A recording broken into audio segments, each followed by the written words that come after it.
ሰላም የተወደዳችሁ የጌታ ጸጋ ሰላም ይብዛላችሁ። አንድ አስቸኳይ ማስታወቂያ መልእክት ስላለኝ ከመሸ ተገኝቻለሁ። ድምጼ እንደሚሰማ ተስፋ አድርጋለሁ። ነገ የመልካም ወጣት ስልጠናችን ይጀምራል። ማለዳ 2 ሰዓት የተመዘገባችሁ ስልክ ደውላችሁ መመዝገባችሁን የምታውቁ ነገ ጠዋት 2 ሰዓት ስልጠናችን ይጀምራል እና በመገኘት ስልጠናው እንድትካፈሉ ይሁን። ቀኑን ሙሉ ነው ስልጠናው የሚቆየው ከ2 ሰዓት እስከ 11 ሰዓት ማለት ነው። የሚቀጥለውም ቀን ማለት ነው። ሰላም እንዴት ናችሁ? በዩ እንዴት ነህ? ሰላም ነው ወይ ወዳጄ? እግዚአብሔር አምላክ ይባርክ። ስላየው ደስ ብሎኛል። በቀደምም ሰላምታ አቅርቤያለሁ። ሌሎቻችሁም ይሄ መልእክት የሚደርሳችሁ የጌታ ጸጋ ሰላም ከእናንተ ጋር ይሁን። ወዳችኋለሁ። እግዚአብሔር አምላክ ይባርካችሁ። የሚቀጥለው ነገ ጠዋት ማለት ነው 2 ሰዓት የአዲስ አበባ መልካም ወጣት ስልጠናችን ይጀምራል። የሚሰማ ከሆነ ይሰማል ብትሉኝ ደስ ይለኛል። የአዲስ አበባ መልካም ወጣት ስልጠናችን ይጀምራል። ስለዚህ በመገኘት መካፈል ትችላላችሁ። የተመዘገባችሁ ሰዎች የሚደርሳችሁ ምንም አይነት ኮሜንት የለም። ደውላችሁ እንደተመዘገባችሁ የመዘገቧችሁ ወገኖች በስልክ አረጋግጠውላችኋል፣ ነግሯችኋል። ስም ዝርዝራችሁ እኛ ጋር አለ። ስለዚህ በመምጣት ከእናንተ የሚጠበቀው ማስታወሻ ደብተርና እስክሪብቶ ይዞ መምጣት ብቻ ነው። ሻይኒ ጌታ ይባርክሽ። ስለዚህ ሼር አድርጉልኝና አንዳንድ ወገኖች እየጠየቃችሁ ስለሆነ ማለት ነው እና ነገ መምጣት ብቻ ነው ከእናንተ የሚጠበቀው። ወዳችኋለሁ። የጌታ ጸጋ ሰላም ይብዛላችሁ። ይህን መልእክቴን አስተላልፉልኝ፣ ሼር አድርጉልኝ። ከነገ ጀምሮ ለተከታታይ 5 ቀናቶች በአዲስ አበባ የአዲስ ኪዳን ካህናት ቤተክርስቲያን የመልካም ወጣት ስልጠና ለመጀመሪያ ጊዜ ይደረጋል። ጌታ ይረዳናል።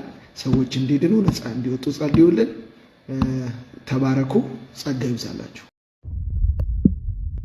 ሰላም የተወደዳችሁ የጌታ ጸጋ ሰላም ይብዛላችሁ። አንድ አስቸኳይ ማስታወቂያ መልእክት ስላለኝ ከመሸ ተገኝቻለሁ። ድምጼ እንደሚሰማ ተስፋ አድርጋለሁ። ነገ የመልካም ወጣት ስልጠናችን ይጀምራል። ማለዳ 2 ሰዓት የተመዘገባችሁ ስልክ ደውላችሁ መመዝገባችሁን የምታውቁ ነገ ጠዋት 2 ሰዓት ስልጠናችን ይጀምራል እና በመገኘት ስልጠናው እንድትካፈሉ ይሁን። ቀኑን ሙሉ ነው ስልጠናው የሚቆየው ከ2 ሰዓት እስከ 11 ሰዓት ማለት ነው። የሚቀጥለውም ቀን ማለት ነው። ሰላም እንዴት ናችሁ? በዩ እንዴት ነህ? ሰላም ነው ወይ ወዳጄ? እግዚአብሔር አምላክ ይባርክ። ስላየው ደስ ብሎኛል። በቀደምም ሰላምታ አቅርቤያለሁ። ሌሎቻችሁም ይሄ መልእክት የሚደርሳችሁ የጌታ ጸጋ ሰላም ከእናንተ ጋር ይሁን። ወዳችኋለሁ። እግዚአብሔር አምላክ ይባርካችሁ። የሚቀጥለው ነገ ጠዋት ማለት ነው 2 ሰዓት የአዲስ አበባ መልካም ወጣት ስልጠናችን ይጀምራል። የሚሰማ ከሆነ ይሰማል ብትሉኝ ደስ ይለኛል። የአዲስ አበባ መልካም ወጣት ስልጠናችን ይጀምራል። ስለዚህ በመገኘት መካፈል ትችላላችሁ። የተመዘገባችሁ ሰዎች የሚደርሳችሁ ምንም አይነት ኮሜንት የለም። ደውላችሁ እንደተመዘገባችሁ የመዘገቧችሁ ወገኖች በስልክ አረጋግጠውላችኋል፣ ነግሯችኋል። ስም ዝርዝራችሁ እኛ ጋር አለ። ስለዚህ በመምጣት ከእናንተ የሚጠበቀው ማስታወሻ ደብተርና እስክሪብቶ ይዞ መምጣት ብቻ ነው። ሻይኒ ጌታ ይባርክሽ። ስለዚህ ሼር አድርጉልኝና አንዳንድ ወገኖች እየጠየቃችሁ ስለሆነ ማለት ነው እና ነገ መምጣት ብቻ ነው ከእናንተ የሚጠበቀው። ወዳችኋለሁ። የጌታ ጸጋ ሰላም ይብዛላችሁ። ይህን መልእክቴን አስተላልፉልኝ፣ ሼር አድርጉልኝ። ከነገ ጀምሮ ለተከታታይ 5 ቀናቶች በአዲስ አበባ የአዲስ ኪዳን ካህናት ቤተክርስቲያን የመልካም ወጣት ስልጠና ለመጀመሪያ ጊዜ ይደረጋል። ጌታ ይረዳናል።